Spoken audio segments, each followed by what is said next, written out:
The cave that never sleeps. If you stand at the mouth of the Bell Witch Cave after sunset, the first thing you notice is the silence.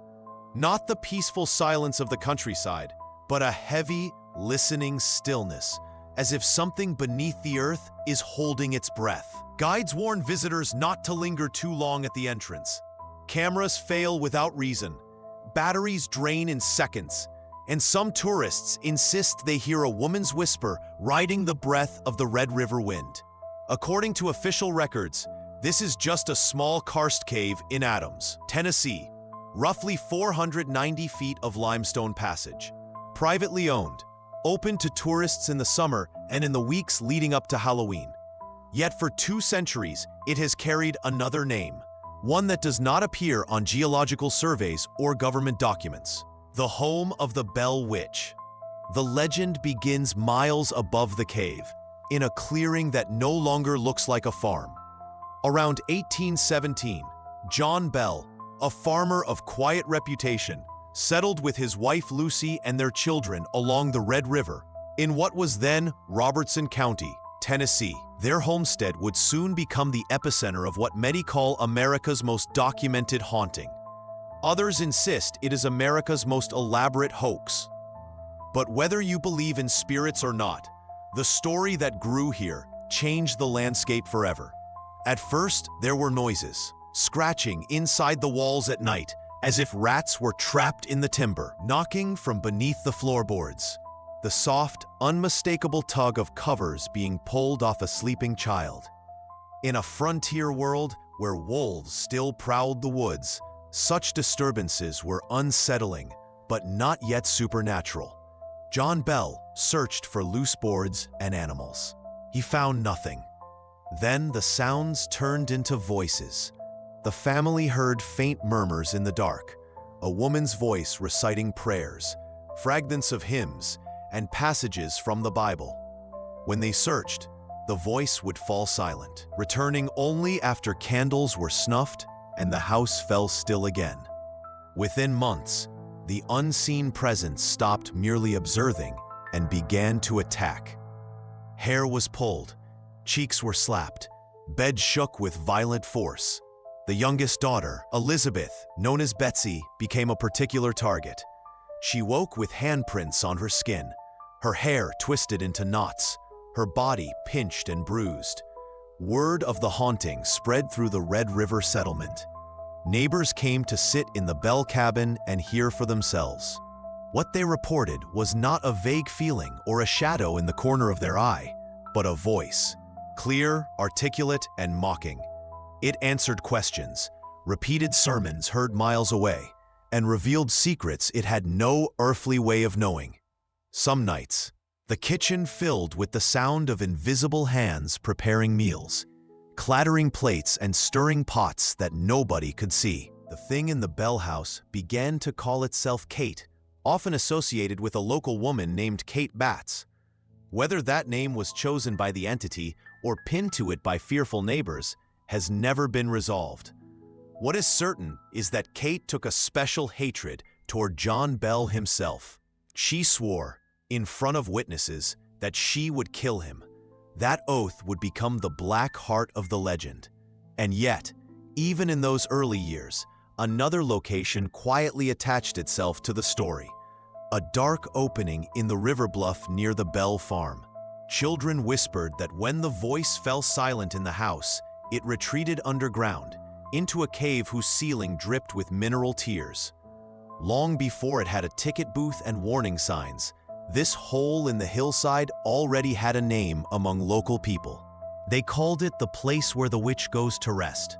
Block 2, the family under siege. By the winter of 1817 to 1818, the Bell family no longer slept in peace. What began as curious disturbances had evolved into a relentless, calculated campaign of terror. Betsy Bell, barely a teenager, bore the brunt of it. Invisible hands struck her across the face, hard enough for those present to hear the blow. Red welts rose on her skin in real time, as if pressed from the inside out. Her hair was yanked so violently that clumps were left on the floor in the morning. Neighbors who came to help found themselves drawn into the nightmare. The entity, the witch, as more and more people called it, seemed to feed on an audience.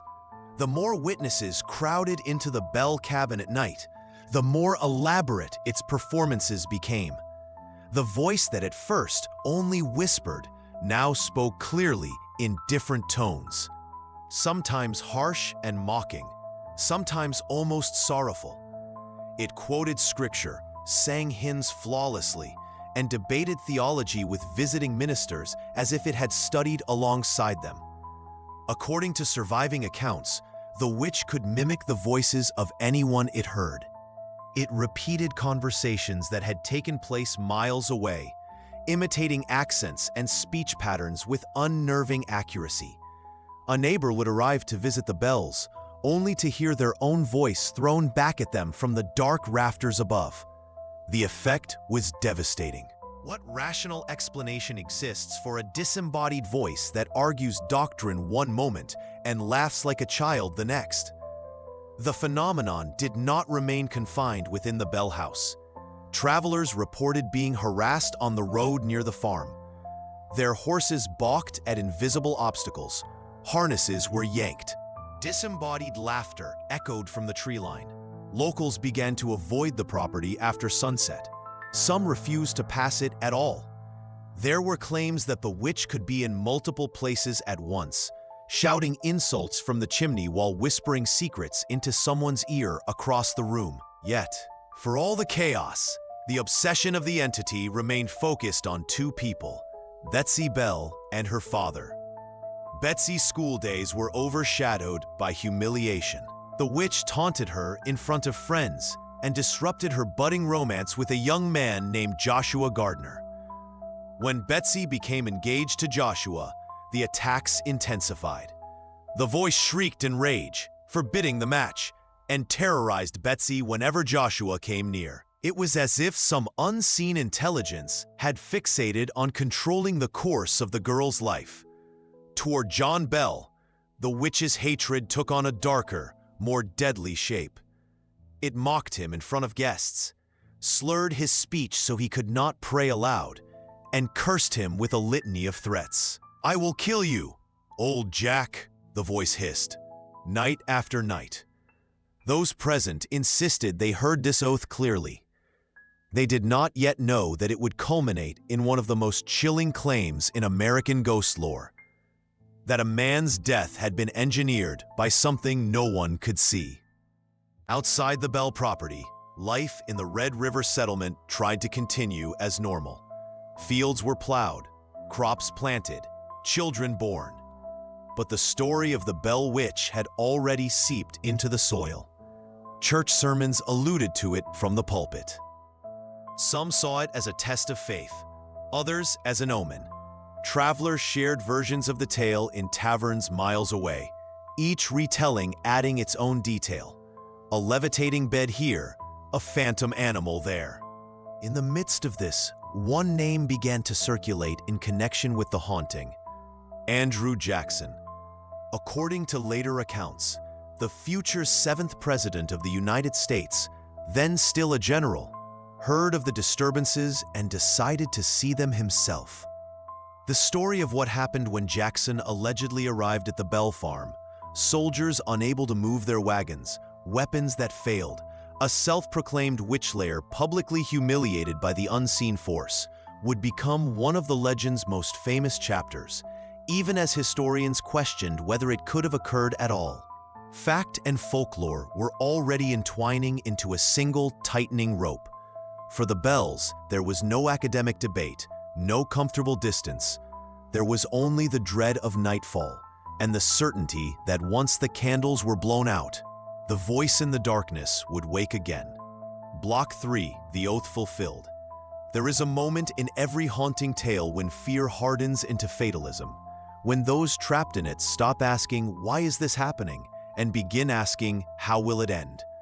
For the Bell family, that shift came as John Bell's strength began to fail. In the early years of the disturbances, John had been a sturdy farmer, a man accustomed to physical labor and the demands of frontier life. But as the haunting continued, witnesses claimed he began to suffer strange spells. His tongue would swell without warning, making speech difficult and prayer almost impossible.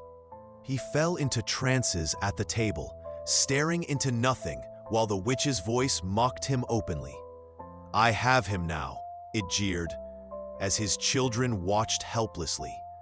According to later written accounts, a small vial of dark liquid was eventually discovered in the Bell home. One version of the story says it was found in the chimney flue, another that it lay hidden in a cupboard. When a drop was given to a cat as a test, the animal died almost instantly. The witch's voice allegedly declared triumphantly that she had administered the same poison to John Bell. Whether the vial ever existed outside of legend is still debated, but what is certain is that on December 20th, 1820, John Bell died after a prolonged and mysterious illness. At his funeral, which drew neighbors from miles around, the invisible presence supposedly made one of its most chilling appearances. As mourners gathered around the grave, the witch's voice erupted into a grotesque display of celebration. It laughed, mocked the dead man, and boasted that it had fulfilled its vow to kill old Jack Bell. Many present would later repeat this claim, their testimonies helping to cement the legend of the Bell Witch as something unique, a haunting with a body count. If the story ended there, it would already occupy a dark corner of American folklore. But the entity did not vanish with John Bell's death. It continued to plague Betsy, tormenting her emotionally and spiritually. Whenever she tried to move forward with her life, particularly with her engagement to Joshua Gardner, the witch's rage returned with renewed intensity. It called Betsy by name, predicted tragedies if she married Joshua, and battered her with threats and visions until, exhausted and terrified, she broke off the engagement. The pattern seemed clear. The spirit was not content with driving a man to his grave. It sought to control the living, to rewrite the story of a family line by line. Some in the community interpreted this as a form of divine judgment, that the Bells were being punished for an unknown sin. Others whispered darker theories, that someone in the family was orchestrating the phenomena, using terror as a weapon. Yet eyewitness testimonies came from too many directions, too many people with nothing to gain, for the entire affair to be easily dismissed as a trick in a single pair of hands. Then, as suddenly as it had begun, the haunting changed. Around 1821, the witch announced that it would depart, but not forever. It promised to return in 7 years. True to its word, so the story goes, the entity reappeared around 1828, this time focusing on the Bell sons rather than Betsy. It spoke of distant events, quoted from sermons delivered in other states, and hinted at disasters and wars yet to come. But the family, weary and unwilling to fan the flames of the legend any further, gave it little attention. Eventually, the voice faded again. Decades rolled by. The original Bell house was torn down. The graves on the family plot grew older, their inscriptions fading under the relentless Tennessee weather. And yet the story refused to die. In 1894, a man named Martin V. Ingram published an authenticated history of the Bell Witch, a book that gathered oral traditions, family testimonies, and local lore into a single narrative. Ingram presented his work as a near-official record of the haunting, though modern researchers question his methods and sources. Still, his book did something crucial. It moved the Bell Witch from the realm of local gossip into the wider bloodstream of American storytelling. And in its pages, one quiet detail took on new significance: the mention of a cave, a dark hollow in the earth, near the old Bell farm. According to Ingram and later writers, children in the area had long believed that when the witch left the Bell house, it retreated into that cave to rest. Over time, that cave would cease to be just a geographical feature and become something else entirely: a doorway people said, to whatever still waited beneath the fields of Adams, Tennessee. Block 4. The cave claims its place. Long before there were guided tours and warning signs, the Bell Witch Cave was simply a feature of the land, a dark opening in the limestone bluff that the local children dared each other to approach. The Red River carved its way through the hills, and where the rock folded and fractured, a narrow passage yawned, cool air breathing slowly out of the earth. To frontier families, caves were both useful and ominous, places to store food, hide from storms, or avoid entirely. As the Bell Witch legend grew in the decades after John Bell's death, the cave quietly gathered its own stories. One of the most enduring centers on Betsy Bell herself. According to later retellings, Betsy and a group of friends ventured into the cave one afternoon, armed with simple lanterns and the reckless curiosity of youth. While exploring, one of the boys crawled into a narrow opening, wedging himself tightly between the rocks. Panic erupted as it became clear he could neither move forward nor backward. Then, as the story goes, a voice echoed through the darkness, "I'll get him out." The boy felt hands, firm, unseen, and unmistakably real, grasp his feet and pull him free with a single sharp tug. The terrified children stared into the blackness. Knowing there was no one else in that passage, the invisible rescuer, still unseen, scolded them in what witnesses later insisted was the same voice that had tormented the Bell family for years. It lectured them about the dangers of foolish cave exploration before fading into silence. The children fled back into the daylight, carrying with them a new chapter of the legend. Whether this incident truly occurred or was stitched onto the story later, it fused the cave and the witch in the public imagination. The cave was no longer just near the Bell farm. It was the witch's refuge. When the spirit's voice ceased in the house, people said it had gone underground. When strange sounds drifted over the river at night, low moans, sharp knocks, what some swore was distant laughter, they pointed toward the dark opening in the bluff. By the late 19th and early 20th centuries, visitors were coming to Robertson County specifically to see the places named in Ingram's book.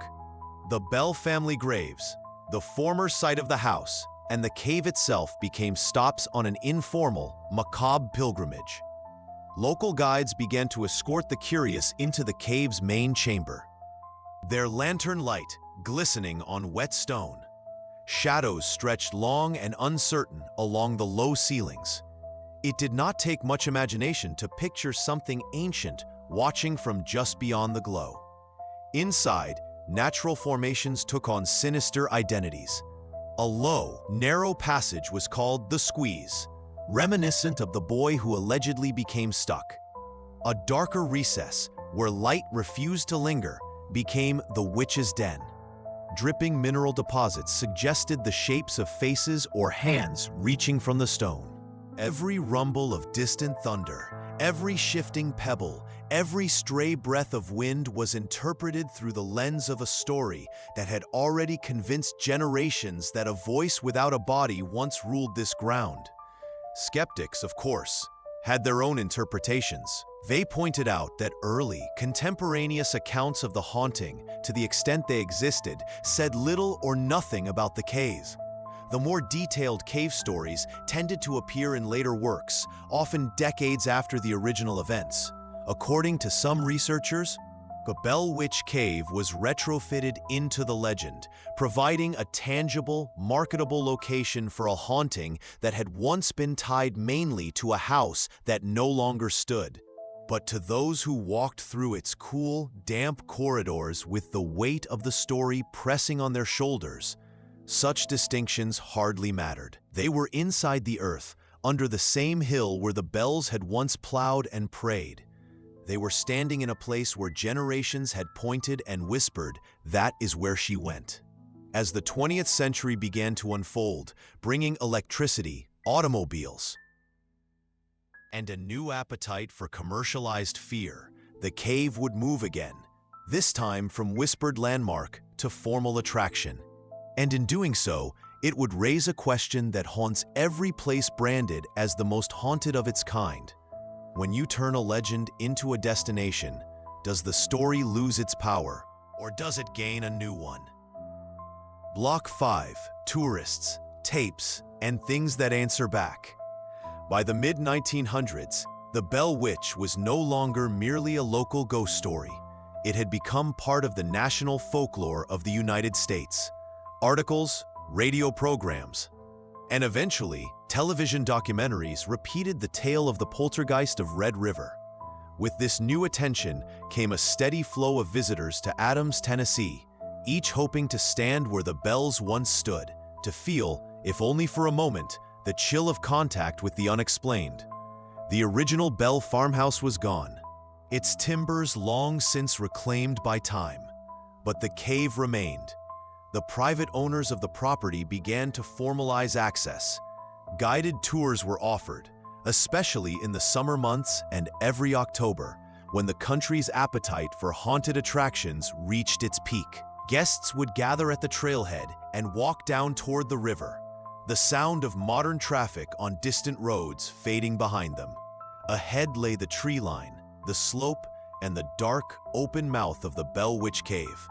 Before entering, guides would often recount the core elements of the legend: the 4 years of torment, the death of John Bell, the broken engagement of Betsy, and the later stories that anchored the witch to the cave. By the time the group reached the entrance, their imaginations were already primed. The air that flowed from the cave was cooler than the outside temperature, carrying the faint smell of damp stone and earth. Breath clouded slightly in the gloom, even on warm days. Inside, electric lighting and safety measures did little to banish the sense of unease. Visitors moved through the main chamber, past narrow passages and low ceilings. Some reported feeling as though they were being watched. Others claimed that whispers trailed just behind their ears, always vanishing when they turned. A few insisted that something tugged lightly at their clothing, as if unseen fingers were testing the boundary between worlds. In the late 20th century, the age of audio and video brought a new kind of evidence, or a new layer of controversy. Paranormal investigators arrived with cassette recorders and later digital devices, hoping to capture what they called EVP, electronic voice phenomena. In the stillness of the cave, they asked questions into the dark. Is anyone here? Who are you? What did you do to John Bell? On playback, some claimed to hear responses, faint words embedded in the static, a woman's laugh, a single sharp no where there had been only silence before. Others caught unexplained knocks and raps that seemed to answer in deliberate patterns. Photographs taken inside the cave sometimes displayed odd glows, blurs, or shapes that paranormal enthusiasts labeled orbs, faces, or manifestations. Skeptics pointed instead to dust, moisture, camera flaws, and the powerful influence of suggestion. Yet, whether one accepted the evidence or not, the pattern of reported experiences around the cave was hard to ignore. Tourists fainting at the entrance, cameras refusing to function until carried back into daylight. A guide who swore that, when the last visitor left one evening, she heard a clear voice behind her say, "Don't lock me in." When she spun around, the chamber behind her was empty. Then there were the small, personal stories, the kind that rarely make it into documentaries but circulate in hushed conversations. A child crying inconsolably at the cave mouth, insisting that the lady inside did not want them to come in. A man refusing to move forward down a narrow passage because, he said, the air ahead felt solid, like a wall pressing against his chest. A woman emerging from the cave with tears in her eyes for reasons she could not explain. Journalists who spent the night on the property reported their own unsettling moments. One pair, camping just outside the cave to test the legend firsthand, described hearing a low, steady groan from deep within, followed by sudden, heavy thumps as if something large were moving in the dark. When they investigated and found nothing, a shrill, piercing scream tore through the cave behind them, sending them stumbling back into the night air, nerves shredded and resolve broken. Was it wind? Shifting rock? Wildlife in the unseen depths? Or something older and less willing to be studied? As the Bell Witch Cave shifted fully into its role as a destination, part historical site, part haunted attraction, it became a mirror for the people who entered it. Believers found validation. Skeptics found new material to dissect. The rest, caught between curiosity and fear, walked out with the quiet knowledge that something about the place felt wrong in a way they could not easily put into words. But while modern visitors brought recording equipment and flashlights, one thing remained unchanged from the days of John Bell: the sense that whatever intelligence had once moved through this land had not entirely left it behind. Block 6. Explanations, excuses, and erasures. No haunting of such scope and longevity survives without attracting another kind of visitor: the investigator determined to explain it away. Over the last century, researchers, historians, psychologists, skeptics have all taken their turn at the Bell Witch, sifting through what can be verified and what dissolves under scrutiny. Their work has turned the story into a battlefield of competing narratives, each claiming to bring the legend closer to the truth. According to official records, documentation from the early 19th century is sparse. The frontier kept few detailed accounts, and what letters, court records, and personal journals once existed have largely been lost to time, fire, or neglect. Much of what we know about the Bell Witch comes from sources written decades after the events, most notably Martin V. Ingram's 1894 volume and the 1934 book by Dr. Charles Bailey Bell, a descendant of the family. Both works blend first and second-hand testimony, family lore, and what some critics suspect are outright embellishments. This absence of contemporary documentation has led some to dismiss the entire haunting as folklore, a story spun and refined over time, shaped more by the needs and fears of a community than by anything that actually occurred. They argue that Kate's cruel wit reflects the stern religious culture of the era, that her attacks on Betsy echo the rigid expectations placed on young women, and that her obsession with John Bell mirrors local tensions over land, debt, and social status. In this reading, the witch is less a ghost than a mirror held up to a community under pressure. Others suggest more clinical explanations. Mass hysteria, now often termed collective psychogenic illness, is cited as a possibility. In a small, tightly knit settlement, rumors of a haunting could easily create a feedback loop of expectation and fear, leading to real physical symptoms: fainting, fits, strange sensations, even bruises resulting from unconscious self-harm. Once the story took hold, any unexplained noise, illness, or misfortune could be attributed to the witch, reinforcing belief in her power. There are also darker theories. Some scholars have speculated that the haunting narrative might have covered for domestic abuse, psychological trauma, or other private tragedies within or around the Bell family. In this view, the disembodied voice allowed victims and witnesses to speak about forbidden subjects, rage, despair, injustice, without naming real human perpetrators. The witch became a vessel into which everything unspeakable could be poured. Then there are the conspiratorial whispers about missing evidence. Over the years, references have surfaced to letters, legal disputes, and even a rumored confession that might cast the story in an entirely different light, only for those documents to be impossible to locate. Detractors argue that such claims are convenient fabrications. Believers counter that uncomfortable truths have a way of vanishing, especially when they threaten reputations and long-cherished myths. Modern paranormal researchers bring their own arsenal to the debate. They catalog patterns in the reported phenomena, intelligent responses to questions, physical interactions, synchronized experiences shared by multiple witnesses. For them, the very persistence of the story over 200 years, across changing cultures and technologies, suggests that something more than mere rumor is at work. They point to the cave's concentrated reports of unusual phenomena, electronic malfunctions, anomalous audio, disembodied voices, as evidence that the land itself holds an imprint of whatever once tormented the Bells.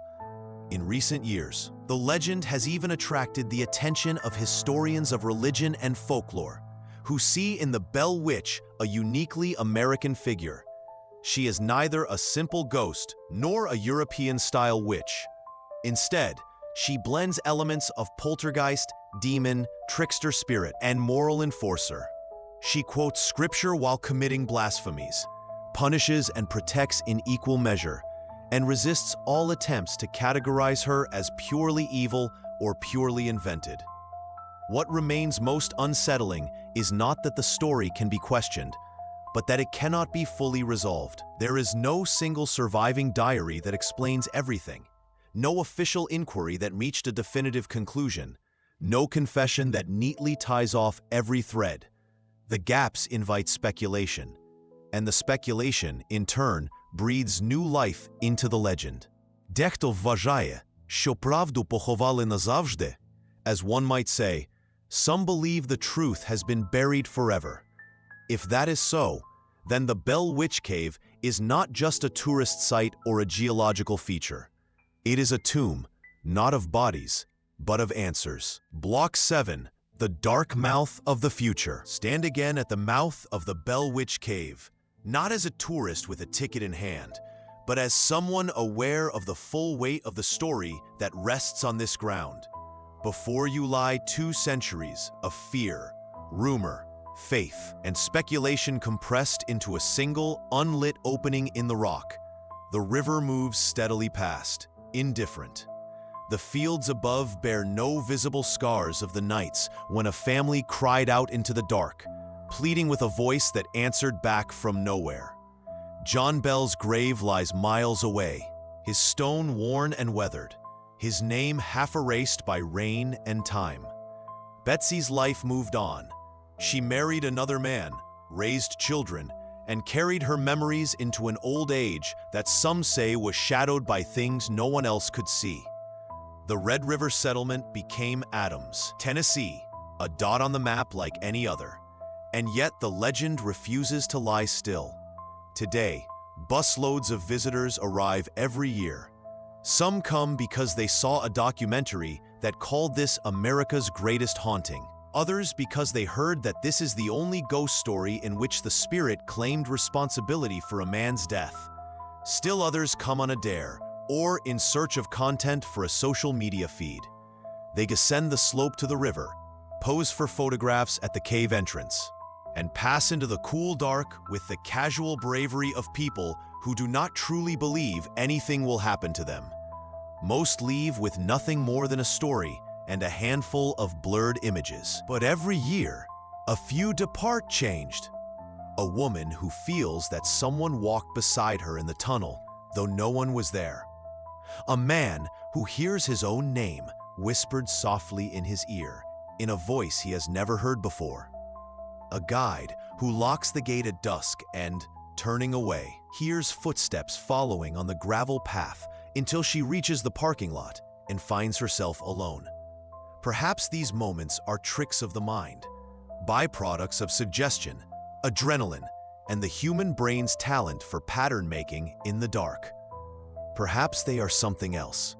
According to official records, the cave is simply a registered historic site.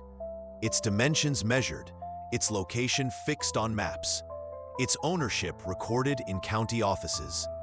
It is a place like thousands of others in the American landscape, marked, managed, and monetized.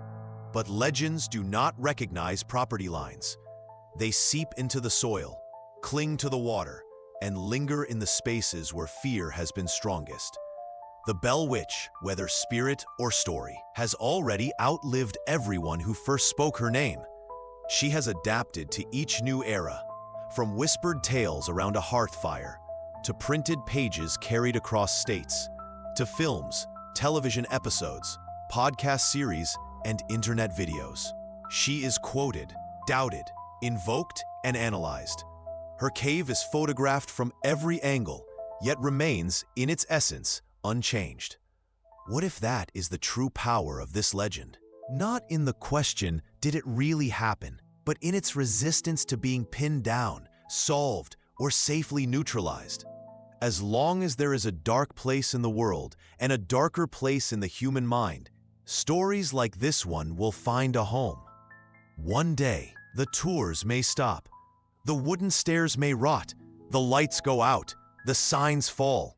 Grass and moss may reclaim the path to the river, but the cave will still be there, its entrance cooling the air, its passages stretching into the earth like the branches of a tree turned upside down. Somewhere, a child will dare another to step closer. Somewhere, an old story will be retold, altered just enough to fit a new generation's fears. And in that retelling, the voice of the Bell Witch will speak again, not necessarily as a disembodied woman in a Tennessee farmhouse, but as the quiet certainty that there are still places in this world where our explanations fail, where our logic thins, and where the dark does not answer to us. You may leave the cave behind. You may drive back to your hotel, your home, your bright screen and crowded schedule. But late at night, when the house settles and a stray sound echoes from somewhere just out of sight, you may remember a story about a farm, a family, and a cave that never fully gave up what lives inside it. And you may find yourself listening, as they once did, for a voice that should not be there.